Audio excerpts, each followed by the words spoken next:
ফ্যাসিবাদ বিরোধী আন্দোলনকারী কোনো দলের কারণে মানুষের গণতান্ত্রিক অধিকার বিনষ্ট হতে চলেছে বলে মন্তব্য করেছেন বিএনপির ভারপ্রাপ্ত চেয়ারম্যান তারেক রহমান। বিকেলে রাজধানীতে এক অনুষ্ঠানে ভার্চুয়ালি যুক্ত হয়ে তিনি বলেন, কারো দলীয় স্বার্থ বাস্তবায়ন করা অন্তর্বর্তী সরকারের কাজ নয়। মনিরুজ্জামানের রিপোর্ট, জানাচ্ছেন ইসমাইল হোসেন জুয়েল। শনিবার বিকেলে রাজধানীর কৃষিবিদ ইনস্টিটিউট মিলনায়তনে হিন্দু প্রতিনিধি সম্মেলনের আয়োজন করে মাতুয়া বহুজন সমাজ ঐক্য জোট। এতে প্রধান অতিথি হিসেবে ভার্চুয়ালি যুক্ত ছিলেন বিএনপির ভারপ্রাপ্ত চেয়ারম্যান তারেক রহমান। বিএনপির ভারপ্রাপ্ত চেয়ারম্যান বলেন, ঐক্য নষ্ট হলে ফ্যাসিবাদী শক্তি মাথাচাড়া দিতে পারে। তাই অন্তর্বর্তী সরকার সহ সবার সাথে সহনশীল সম্পর্ক বজায় রাখছে বিএনপি। গুপ্ত বাহিনীর সেই অপকৌশল থেকে রক্ষা পাওয়ার জন্য অন্যতম প্রধান কৌশল হচ্ছে একটি, ফ্যাসিবাদ বিরোধী জাতীয় ঐক্য বজায় এবং বহাল রাখা। এ কারণেই বিএনপি অন্তর্বর্তীকালীন সরকার এবং ফ্যাসিবাদ বিরোধী আন্দোলনের রাজপথের সঙ্গীদের সাথে সহযোগিতা এবং সমঝোতার দৃষ্টিভঙ্গি সমুন্নত রেখেছে।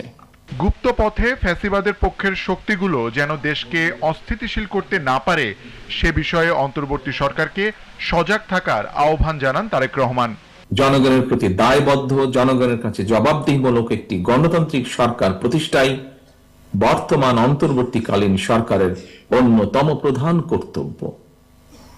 অবশ্যই কারো দলীয় স্বার্থ বাস্তবায়ন করা এই সরকারের কাজ নয় এবং এ কারণেই বিএনপি এই সরকারের প্রতি কোন রকম চাপ প্রয়োগ করার পরিবর্তে বরং ভিন্ন মতের জায়গাগুলোতে নোট অফ ডিসেন্ট, এটাকেই বিএনপি ডিসেন্ট ওয়ে বলে মনে করে।